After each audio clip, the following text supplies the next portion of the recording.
I'm Daniel, the past life regressionist, and it's time to begin. Lift off and the clock has started.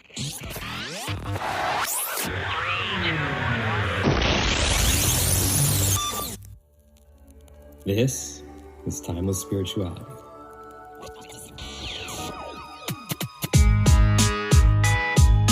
Enjoy each of your time.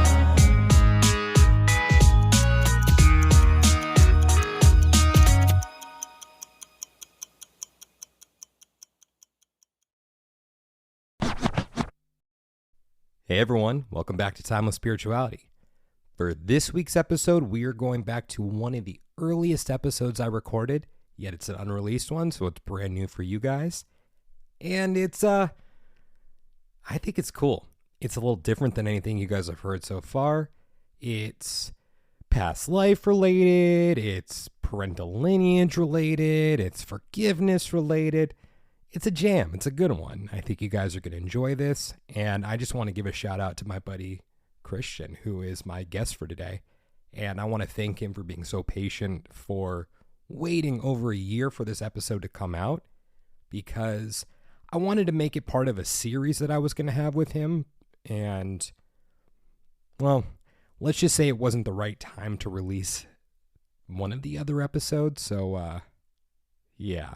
That'll make sense down the line. But Christian is just one of those guys who I have a lot of admiration and respect for him, because we don't see eye to eye on everything, but I value his outlook on life, and that we can sit down and have conversations and really understand where the other person's coming from, even if we don't still find ourselves on the same page. So I think it's just a testament that there really is value in everyone's point of view. So it's okay to just have a conversation here and there.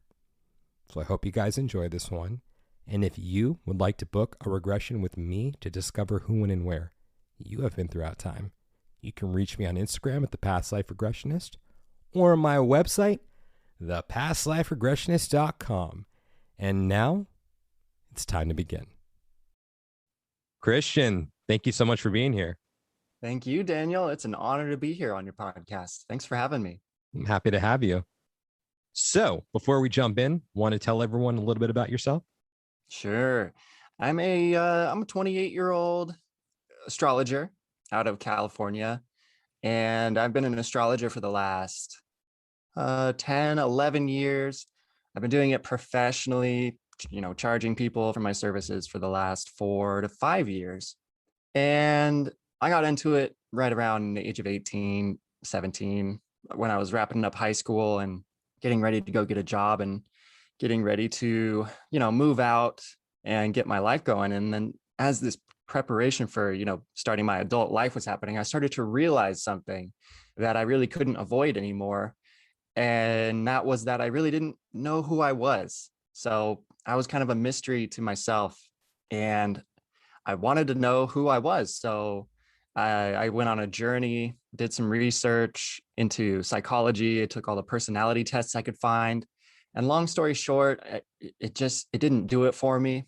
It didn't bring me insight into like my inner nature, into the parts of myself that seemed contradictory or, strange or mysterious. And so I just asked the question, what's the oldest form of, just basically knowledge? What's the oldest knowledge that we have here today from ancient times? And it turns out to be astrology.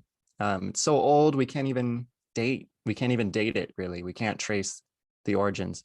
And so I learned how to read my astrological birth chart, and that blew my mind. It was like looking into a mirror of my soul. It showed me all the personality, quirks and characteristics that I was born with, and how they work together, and how they emanate from the soul, from my soul.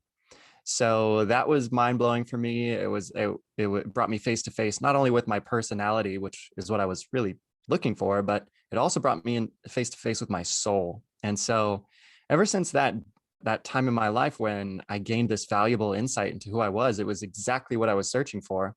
I made a promise to help people in the same way, to help whoever doesn't quite know who they are or is searching, and to just kind of give them the guidance that I was able to find through the ancient practice of natal astrology. And to be specific, I use Western or tropical astrology. And I love Eastern as well. It has, it's very valuable, but I just vibe with Western astrology, being a Westerner, of course. So that's me, and that's what I do. And I love every minute of it. I feel so blessed that I get to work with people in the way that I do, through astrological counseling, coaching, and just doing general readings for people who want, clarity and affirmation and insight into what it is they're going through in their lives. And I've found that if we can just get to know ourselves, then everything else will be easy to figure out. It'll be made known to us if we can just know ourselves, because we're the source really of our experiences. And so it's a quick way to be empowered as well, empowered in a way that we were when we were children. So in so many words, that's me. Well, thank you for that.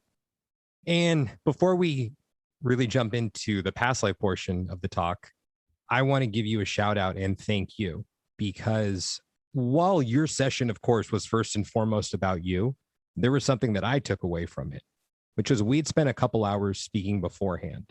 And after the session, I think we probably talked about a week later, and you had brought up some things that I had did as a practitioner that may not have helped the process as much as it should have, which, if I remember correctly, it was me imposing the way that I saw things, which is something that shouldn't be done. And I have such gratitude to you for bringing that up and bringing it to my attention, because still, like, as practitioners, we're in a constant state of learning and evolution. So to have that brought to my attention, it was something that I was able to keep an eye on in the future. So just thank you for that. Wow. Well, you're welcome. And, I feel like we're brothers. I feel like a brother to you, you're a brother to me. And I just felt like I could trust you enough to let you know. And, it's not exactly fresh in my mind. I think it was a couple of years ago or 1 year ago that we had our session, right? Yeah. But yeah, I felt like I trust you to let you know.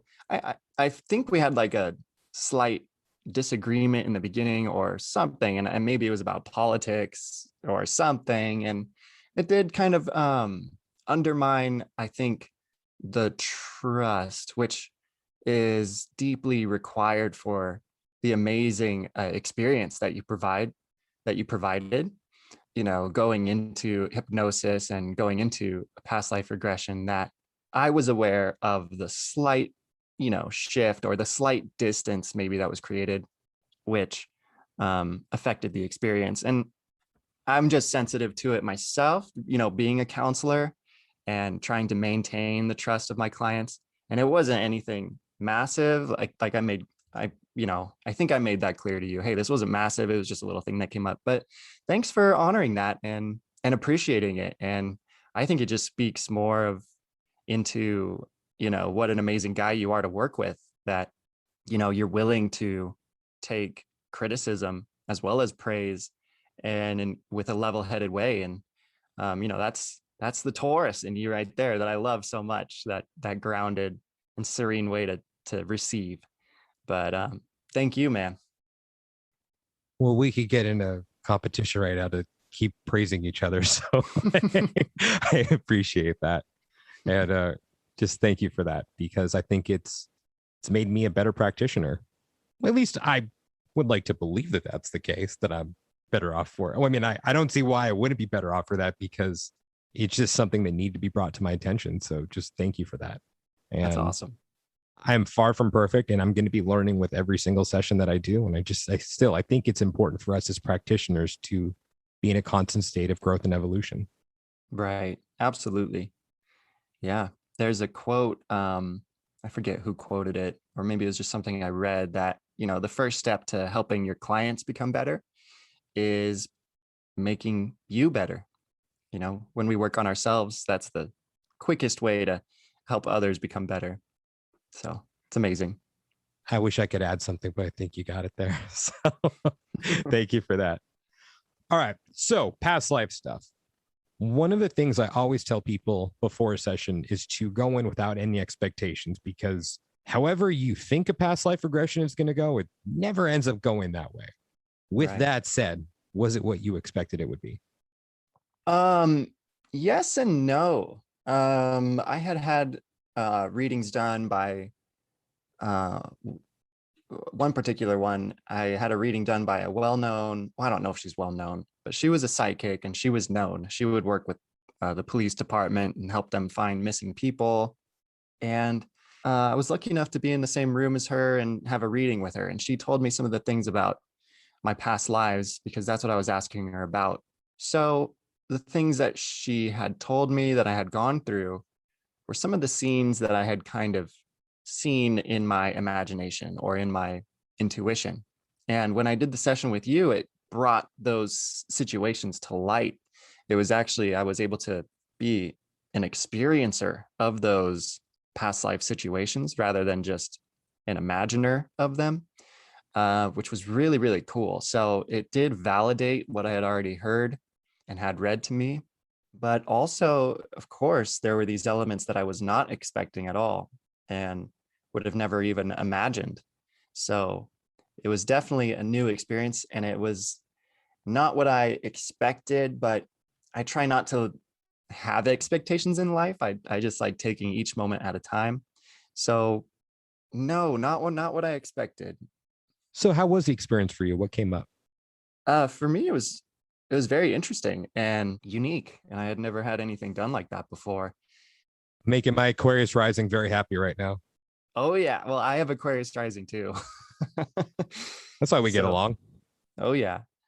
So I loved it. It was a new experience.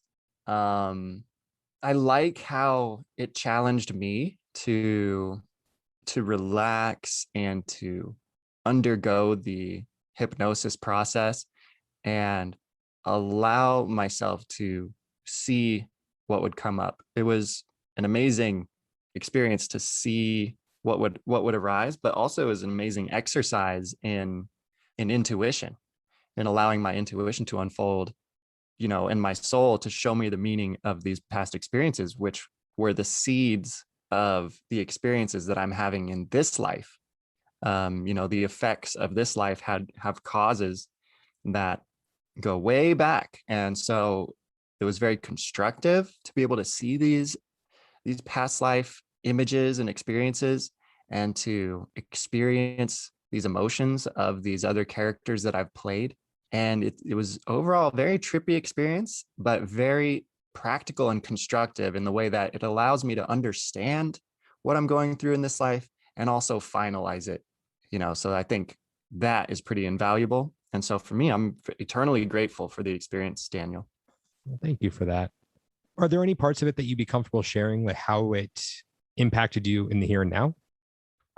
Yes. And it's all really very mysterious. It's just, I can't quite exactly nail down, exactly what it was, but just being able to, like I said, experience it and understand it kind of just brought a deeper sense of peace and ease in my life.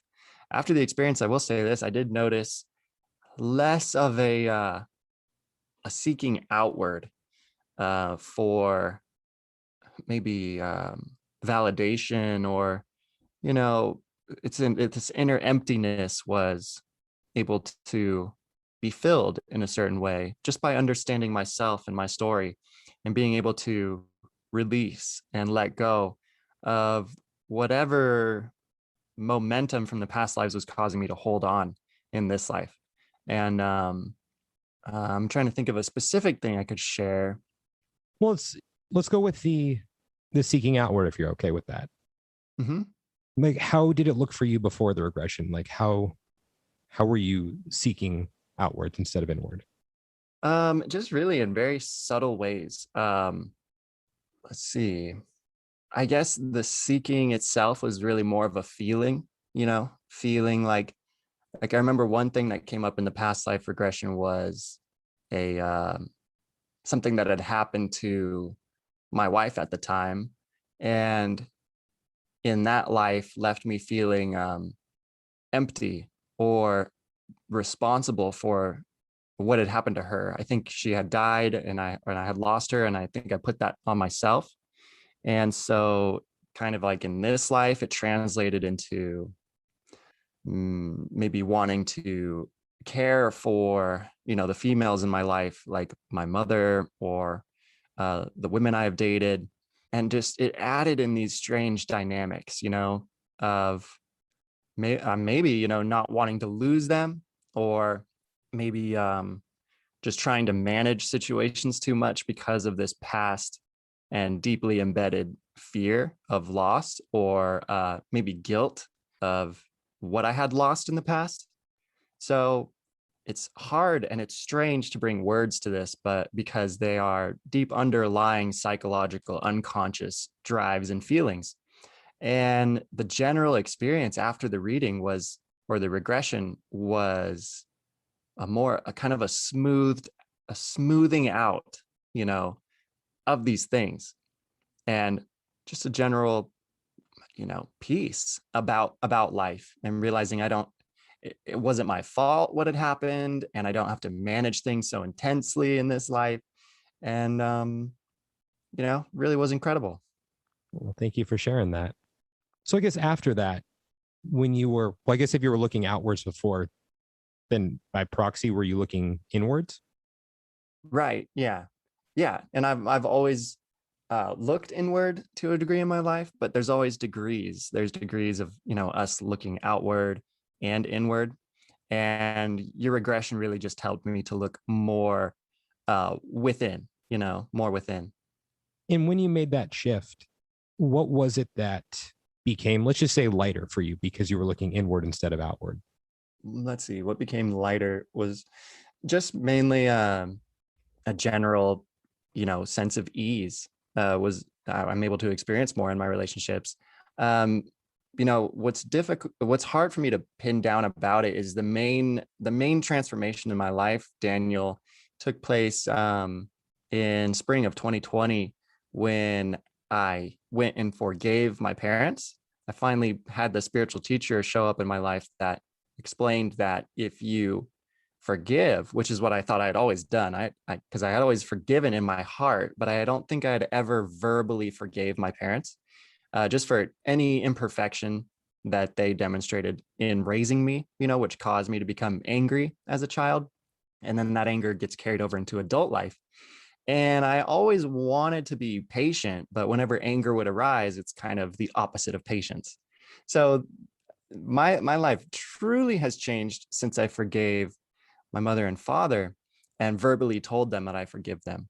And since that moment, it has been 100% me looking within. I really don't look outside for anything anymore, because that anger nature has been taken away from me. So now I really do have perfect patience with people. And it's so mind-blowing. I didn't know it was possible to have that, but I don't get angry at all with life or with people anymore, because I realize now, because I can see from within, that it's a spiritual battle in this reality, and nothing is personal. It's all spiritual.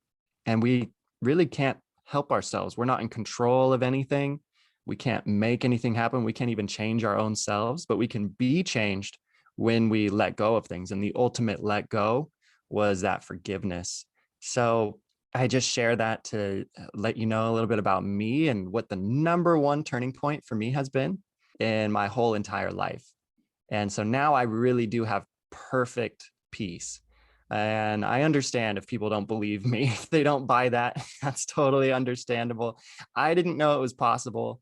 I didn't know I could have perfect peace in this lifetime, but we're all unique, but it's the same way back home. And so all we need to do is just forgive whoever raised us, because chances are they were not perfect. I've never seen a perfect person yet. So it's very, the chances are very high that whoever raised you is not perfect. And if you'll just forgive them for however they were not perfect, big or small, that can really create a massive difference in your inner life. And your past life regression session was just another way. It just added to that cake that is my delicious life now, and helped restore even more peace and even more insight and understanding into who I am and what I've been through and where I'm going. Thank you for sharing that and being so open and vulnerable. Of course. I do have a question. You saying it out loud, I mean, that you forgave your parents. So you said this to them. Right.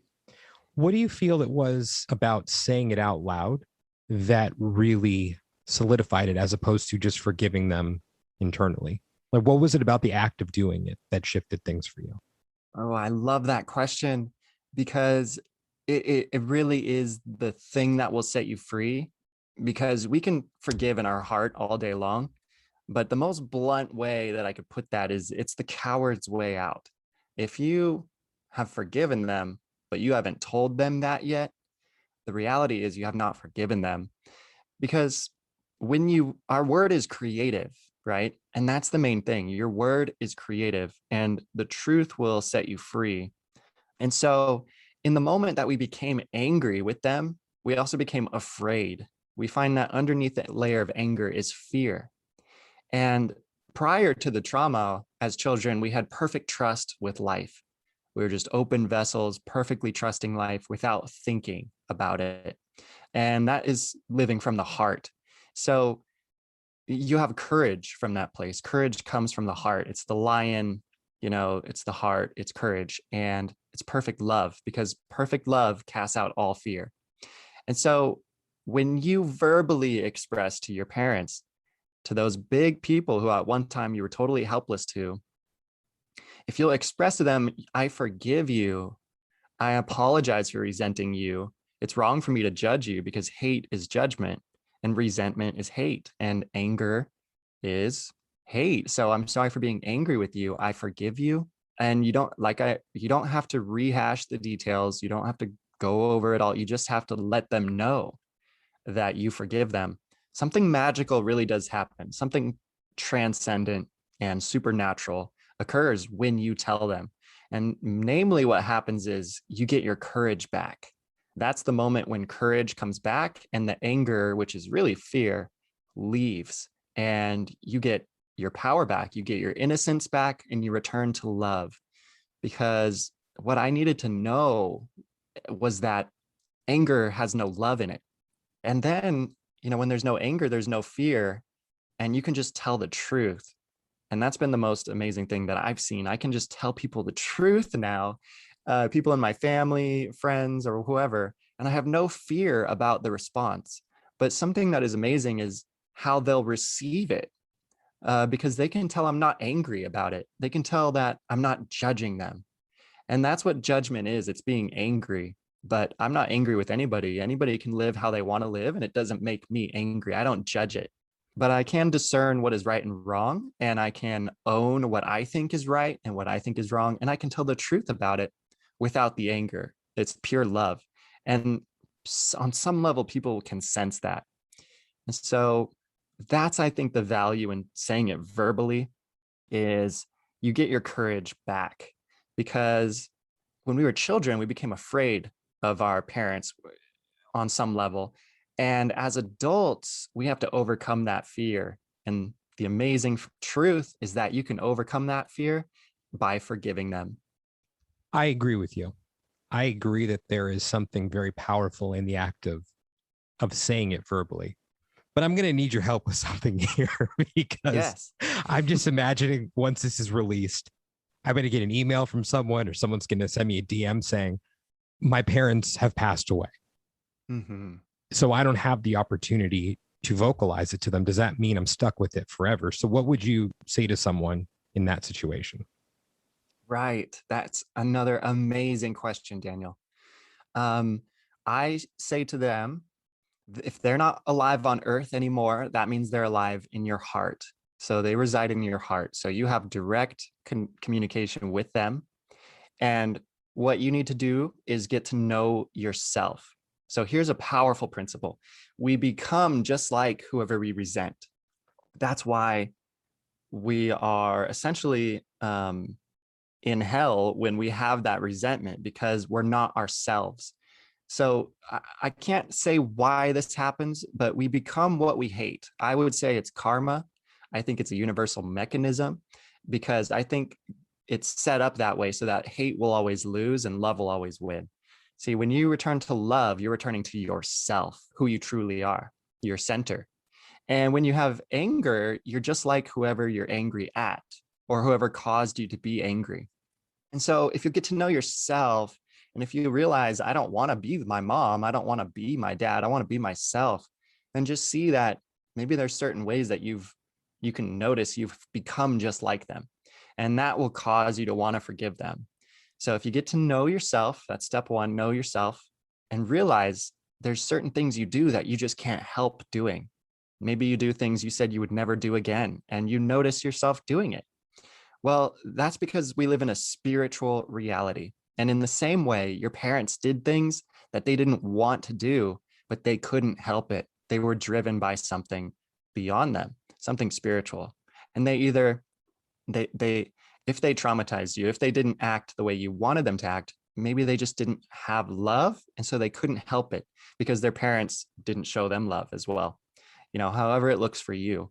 But get to know yourself and realize you don't want to be hated for the ways in which you can't help yourself. And that'll cause you to forgive your parents and seeing that they also can't help themselves. And so it's wrong to resent them. At the time it was validated to hate them as a child or to resent them because you were innocent. But as an adult, it's time to take your power back by seeing that it is wrong to resent them. And if you can see it's wrong, that will cause you to forgive. And I think that's the most important crux of the whole matter is a lot of times we don't want to be wrong, but it's the most powerful element to change. So again, I have to state before I go into the next thing that I agree with you with Awesome. regards to the importance of vocalizing it. I'm like also picturing the person who's going to then say to me, well, my parents are still alive, but I heard Christian say that it works when you forgive in your heart, but he also said it didn't work when you just forgive in your heart if they're still alive. So why is it that it works when they're not alive, but it doesn't work when they are alive? Because I always feel that there are people who are going to look for the easy way out. Mm-hmm. But like with all that, still, I agree with you that there is just something profound about vocalizing it. Mm-hmm. And if that option is available to you, then I think that's one to go for. But what would you say to those people who are like, what if it works when they're not here? Why wouldn't it work when they are here? I love that. Once again, you have the best questions. I love where this conversation is going. So yes, it does seem like a contradiction. The thing is, if they're alive and breathing and they have a body, it's important that you go and face them and forgive them. And that's how you get your courage back. Now, if they're gone, if they're dead, if they've passed on, if they've expired, and they no longer have a physical body, they exist in the spiritual realms, in the ethers, and that includes inside your heart. So that's the time when it will work to forgive within your heart if it's genuine. But if they're still walking around on the earth and you just do it in your heart, that's not going to happen because they're still alive, they're around, and you have the opportunity to go to them and face them. And if you can't go physically, you got to FaceTime them so that you can look them in the eyes and let them know that you forgive them, you let them go. You apologize for the anger towards them because they couldn't help themselves. And so, I believe that the creator of this universe is merciful and just, and he gives us a way out no matter what. But he has it set up where you can get your courage back if you will face them. If you cannot face them, all hope is not lost. That's the time when you can forgive in your heart. But it's not going to work if they're alive and if you know that they're alive. Does that make sense? Yeah, it totally does. You're going to hate me for this right now because I was just putting myself in the mindset of someone who may try to wiggle their way out. Yeah. And say like, okay, both my parents are alive right now, but at some point they're not going to be. So what if I just wait until they're not alive so that I can just have that conversation inside my heart? What would you say to those people? I would say, why would you want to live another day without that courage? I mean, you're choosing to not face them. You're going to wait it out until they die because you're afraid. I mean, the thing we have to realize is you don't get your courage back until you face them. So why wait? Why put that on yourself? Why live a life in anger and fear and doubt, anxiety? The thing is, the trauma causes us to live in our heads. And there's a balance to all things, right? We want to come out of our heads, but don't lose your mind. And so that's the balance there. It's the right brain, left brain thing. We need logic, but we need emotion. And what I'm saying is, whoever has all trauma causes us to live in our heads, to believe our thoughts. And that eventually could lead to suicide. Your thoughts will tell you you're worthless. And if you believe it, it'll just where that road ends is your thoughts tell you, hey, you should kill yourself. And if you believe the thoughts, which comes from the trauma, that's what could happen. But when you live in your heart, you're in the present and you are in love. And so I don't know why you'd want to prolong that life. I know it's difficult, but you'll get your courage back by doing it and not before. So of course you're going to shake in your boots when you go to your parents. And the thing is, they might get it, they might not get it, but it's not about them getting it. It's about you forgiving them. And here's a little tip for anybody who doesn't want to go face their parents. If you'll go face them, word it like this: hey, there's something I want to apologize for. Can we talk about it? Because that will put them it'll take them off the defensive. If I were to come to you and be like, hey, Daniel, there's something I need to forgive you for, you're going to be naturally kind of on the defense. Like, what did I do? I'd be like, which thing is it? But inwardly you'd be like, oh gosh, am I going to have to apologize for something here? And so a good way you can position this conversation is let them know you want to apologize for something. And that thing you're going to apologize for is resenting them. And that's what true forgiveness is. It's an apology for resenting. Forgiveness isn't, you're wrong, I forgive you. Forgiveness truly is, I'm wrong for hating you, for you're wrong, I forgive you. And that's the magic in it. And it's so much more. Forgiveness is not just what the word implies. It's so much more. It's a spiritual way out. It's a way out of our head, out of living in our thoughts, which we escaped into in order to survive. And that's why you can't bring anybody out of their head. It's a survival thing. And when you try and force someone out of their head, it feels like you're going to die. But this is the spiritual way to be, as religion puts it, reborn. It's a second birth. And this is in all the scriptures of all the religions all around the world. If you'll go and forgive, you can be free. And, to return to the kingdom within you, you must go and forgive. And who do we need to forgive? We need to forgive those who raised us without love or in imperfect ways, because they did their best. And as we judge, we shall be judged. But if we forgive, we shall be forgiven.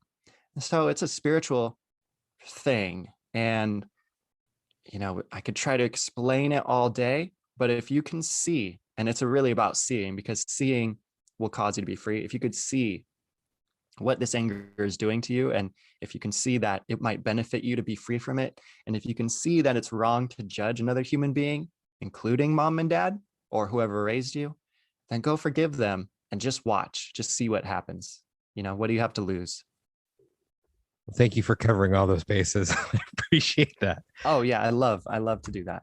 And yeah. Thank you for your take on it. I think it's very profound, and I appreciate you presenting it. So thank you for that. I'm grateful to you for letting us go here with this topic, because I love it. It's been the number one thing that has truly made me free. And I want everyone to be free. I feel like that's where we're headed in this age of Aquarius. This is an era where all human beings can become free, truly, not just according to outer laws or outer constitutions, but this inner constitution of true inward freedom to be who you are and to not apologize for it. And that's what love will give you when you return to that love. It's so cool. So thank you, Daniel. Where's your Mercury again? What sign? It's in Leo, sandwiched in between my sun and moon. So it's times like these, I wish I had some of that player with my Mercury, because mine's in Taurus. So because I love the way that you put a lot of that. And then it's like my Mercury Taurus just wants to come in and say, look, I view life through the totality of all lives, not just the one we're living right now. So if you don't go and talk to your parents at this point, if they're still around, then you're just going to have to recreate the circumstances in a future incarnation. So you might as well do it now and not kick the can down the road. Oh, absolutely. So that's why this is so much fun. Our Mercuries are squaring. Yeah. And for anybody if you don't know what that means, it's a 90-degree angle. 4 of those creates a square shape. So it's a harsh angle. It's literally squaring off. And that's why Daniel's able to play, I guess you could say, the devil's advocate to the things I'm saying, which I love. You see the other point and we can square off, and all squares in astrology in the charts, they're productive. They're ultimately productive. So that's why this is so much fun. Oh, totally. Because for me, it's the lesson of communication right now also. Because it's like with the things that you said there, I mean, of course, there are differing viewpoints, I'd say, but I think it's important to have the conversations. Mm-hmm. That's where I think things are going wrong for us as a society right now, is we shut ourselves off to differing viewpoints because they're wrong. Well, how do you know you're right? Even from my viewpoints, how the hell do I know that I'm right? I could be wrong. I could be totally wrong. So that's why I think it's very important just to hear each other out, because I think there's validity in everything of just the essence of the way that someone sees the world. So it's interesting how those squares interact with each other. And then, because it may not be seamless, but when it's seamless, are you really growing? Right. Because it's like, if you get along and agree with someone 110%, maybe it's just fun, but where's the growth taking place there? So it's interesting for me to see it through your eyes, and how I'm not gonna lie, I love the way you put it, and people are gonna be pissed at me for this probably. I love the way you put it with, what was it? Not the coward's way out, or the coward's way. Mm-hmm. I'm like, damn, he really went for the jugular there. Yeah. But it gets the point across, where it's like, maybe we can mince words and still say the same thing, but maybe sometimes it's important to just go for the jugular, because maybe that's the way you get it. Right. And that's the risk I'm willing to take at pissing some people off, because I needed it to be put that way for me so that I could wake up out of my hell that I was living in, that I was justifying living in. And I believe there's no time to lose. That's just what it comes down to. There's no time to lose. If you aren't living from your heart, just as your heart is living for you 24/7, then you're dying a very slow and spiritual suicide. If you're not living your purpose, if you're not living your passion, if you're not doing what you love and what you know is your gift here on earth, it's a slow death. And I don't want that for anybody. But if that's the way people want to live, again, no problem. It doesn't affect me that much, but I want to serve. And I think there's no time to lose. So that's why I use phrases like that. And I'd like to ask you, Daniel, what do you think about, because I think about this, if you go to your parents, if you can really see that they couldn't help themselves, they did the best they could, and the way they treated you was just a byproduct or an effect of how they were treated from their parents. Do you think maybe that's like why this works? Because by forgiving your parents and realizing the long chain of ancestors that had to go before them to cause them to be the way they are, that's why it works. It's sort of rewriting that whole code and freeing you from the long chain of karma. Or, what's your perspective on that? Well, mom and dad, since you're probably going to be listening to this, that's a really good question. And my Taurus Mercury brain is now trying to organize the answer as I'm stalling. No problem. I want to believe that ancestral healing that does take place, and I do believe that it does, but I don't think it's necessarily the buck stops here. I think that we're born into situations that will facilitate our own growth, first and foremost, because even though we're separate here on Earth, I mean, I do believe that there is a oneness, even though I can't quite comprehend it. But I do view it through that lens of the individual when we're down here. And all we can do is do our part to work on our karmic baggage. Like really quick, for your moon, are you in the balsamic phase or are you in the new moon phase? Is it to the left or wait? I believe it is a balsamic moon. It was on the left side of the sun in my chart, so it was right about to be a new moon. Yeah, so I mean that's why we view things the same way. Then, of we just got to cross everything off of our list, because we're at the end of that energy of we just want to resolve everything so we can move on to the next thing. Leave nothing undone. Exactly. So let's just say in a biological sense that there is a resolve taking place for ancestral healing, but we don't necessarily reincarnate into the same biological line. So are we just facilitating healing at a biological level? And then those individuals reincarnate into a body somewhere halfway around the world only to continue on their journey. And at that point, are they incarnating into a line that has similar issues that need to be resolved? Maybe. But is it a never ending cycle once you step away from the biological line and you get to the soul level? I guess my point with all that is it's really fascinating to think about, but I think that it becomes very convoluted instead of just getting to the core of, hey, here's an issue, let me deal with it. Right. Yeah, I agree. Right. Yeah. But it's so cool to think about, though.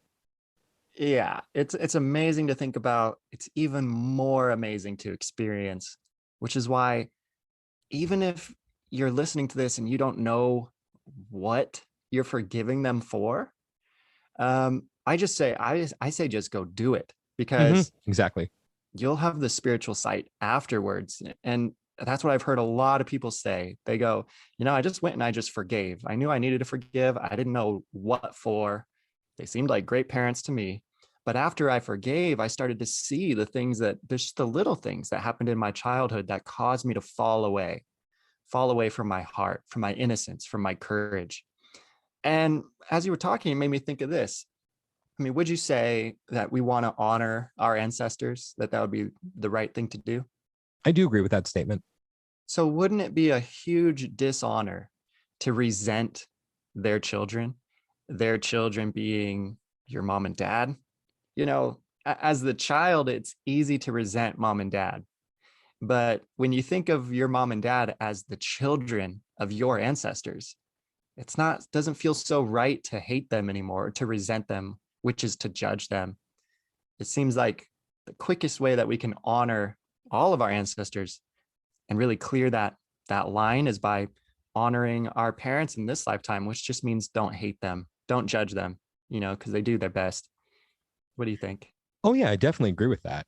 And I think one of the things that astrology has really helped me with is having a deeper compassion for everyone, because I can look at a chart and understand where their struggles are. And it becomes more real because I can look at my chart and see where the struggles are. Yes. And then it's something that they're working with. But I agree with you that I don't know what the word used for it was, but I'll just say like unfair to resent the children of your grandparents. Right? It was very poetic the way you put it. But yeah, I feel that it's best to look at it through the lens of compassion, because I do believe we pick our parents. I firmly believe that. Oh yeah. And absolutely, by proxy, we pick our grandparents and our great grandparents and all the garbage that they're carrying around, which is beautiful garbage. Like it's the most beautiful garbage in the world. Oh yeah. like it's rose colored garbage. Had to redeem myself there for that comment. So, but it's a matter still of, I think, the forgiveness of just someone being on their own journey. and that Right. for any shortcomings they have, that's just part of their journey. And we signed up to be a part of that journey for them. Mm-hmm. So I think it's also to add some gratitude for it, because whatever their shortcomings are, we're learning from those. Like, it's facilitating our ultimate healing. Yeah, absolutely. And really, one of the opposites of gratitude is, blame. And when you forgive, you're no longer blaming. And we all have our own allotted karma in this life that we all have to deal with.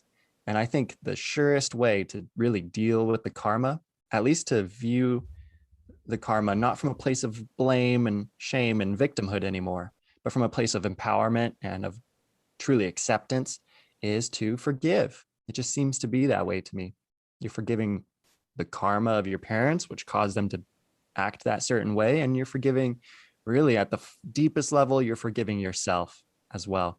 And I think that's also the real power of doing it verbally, because your word is creative. And when you forgive them, you're also forgiving yourself, which I think is why you become free. Yeah, I agree with that. Thank you for that. And Thank you. so, yeah, for everyone listening right now, when it comes to astrology, God, it's just it helps on so many levels. Because, So many. right, when I saw my parents' charts, I was like, damn, like not Mhm. damn, like look at their charts, but damn, like they're really facilitating a space for me to work on what I need to work on. Because yeah. like, damn. Ooh. Oh yeah. So I think there are so many tools at our disposal that will assist to undo any resentment we may have. Mhm. Absolutely. I love how you put that. You look at your chart, you can see everything you're working with. And then you look at their charts and you're like, whoa, what must it be like to work with all that? It really does put you in this place of compassion. And there's no other tool like astrology that shows you the inherent, instincts and psychological things that we're dealing with and how unique it is for each person. That's so true. And it's all about the journey. At least that's the way I see it. Anything that falls in our laps, it's there for a reason. And look, I mean, maybe we're just on the same page with all this because of our balsamic phase. but yeah, if something comes to your attention, take care of it. Right. And one thing that my astrology teacher, Jim Scher, said to me that really pissed me off at the time was he also taught a class called Contemplation and Inquiry. And I was having a one-on-one with him, and he pointed to a chair that had upholstery. He said, a tear appears in the upholstery. What do you do? I said, you find out how the tear got there. He's like, no, you fix the tear. I said, that's ridiculous. Because if you fix the tear and you don't know how it was caused, then it's just going to come back again. Tears don't just magically appear. And granted, now that I'm saying it out loud, I'm like, well, maybe they do if it's really frayed. But it just became this thing of, you fix the tear. I'm like, but no, you got to understand why. It pissed me off so much. Now, looking back on it, I think the two can exist simultaneously. Where if you see that there's a tear in the chair, meaning if you see that there's an issue in your life, just fix it. If you have the awareness that there's an issue, fix it. If you need to know how the tear got there, do you really need to know how the tear got there? Or do you just need to fix the tear? Wow. That really ties it all together, because forgiving is not ruminating and rehashing why you have to forgive all these things and what they were. It's just fixing the tear. It's just forgiving and moving forward. Mm-hmm. And so Beautiful. it's the way I try to look at life now. It's just to fix the tear. Even though I have this amazing tool at my disposal, being astrology and past life regression, where I can understand what caused the tear, that maybe I don't need it sometimes. If it's just there, it's just there, and just fix the tear. Yeah, absolutely. Let's move forward. Why Got it. waste? Yeah. Yeah, why waste time? Yeah, let's move forward. Be It- in the it- present. It pissed me off so much when he said that. Oh man, now I was understanding where my triggers were coming from, because I was in that perpetual state of I need to understand everything. Right. And then because I was looking for these external explanations for things, even though, of course, it resided internally. But I was like, the information is out there. The answers are out there. I'm like, no, just fix the tear. Yeah. Just fix the tear, D. Fix the tear. I can relate with that so much. Just so everyone, fix the tear. And I think on that note, Christian, thank you so much for being here. This has been an amazing conversation today. Definitely went in a direction that I didn't think it would go, but I think it was better than I ever could have fathomed it would be. So thank you so much. Absolutely. Thank you. I can't believe it, how fast this went by. This was a complete and utter blast. Daniel, thank you for having me on your podcast. You're very welcome. And where can everyone find you? You can all find me on Instagram, might be the best place. My Instagram handle is Christian Klausner. You can also go to christianklausner.com. You'll find some stuff there. An amazing place to go, because I do have a freebie for you all, a free guide on how to read your birth chart. You can find that at my Beacons page. That's Beacons, BEACONS.page, PAGE /Christian Klausner. And there you'll find not just your freebie, but all my offers, all my services. And so feel free to go there and peruse. And this episode will probably be airing in early 2022. So have anything going on in the teaching realm then? Oh, yeah. Wow, 2022. Well, I should still be teaching astrology. I host affordable online classes where you have 100% access to me all the way through, so that, you can have a one-on-one time with me to help coach you through the material, make sure you're really understanding it, not just at a head level, but at a body level, because astrology, even though it's very in the clouds, we're dealing with the heavens, it's very grounded as well. We deal with energy that can be felt from human personalities. And so everything that we see in the chart can be felt in the body. And so I love to teach the subject. If it's something you'd like to learn, please reach out. It would be my honor to enroll you in my course and teach you astrology. And you're probably wondering, why is this going to be airing in 2022? Well, because with all those Taurus placements in my chart, I want to make sure that I have enough of a backlog where I'm going to be completely taken care of and not have to worry about, oh no, I have to put one together right away. Oh, yeah. And of course, once I release this, I'll still probably be keeping up at the same pace that I'm doing now, which is recording 3 to 4 a week. So, I figure by December, I'll have enough episodes through the end of 2027. Man, that sounds very practical and grounded. And I wish I had a little more Taurus in my chart. It's a good sign. It's one of my favorites. Cool. Well, thank you so much, Christian. Thanks, Daniel. Fellow time travelers, your journey through time awaits you. Just want to thank you guys so much for listening to today's episode. And if you're interested in discovering who, when, and where you have been throughout time, and you'd like to book a session with me, just go ahead and send me a message on Instagram at The Past Life Regressionist, or you can reach me through my website, yourpastliferegressionist.com.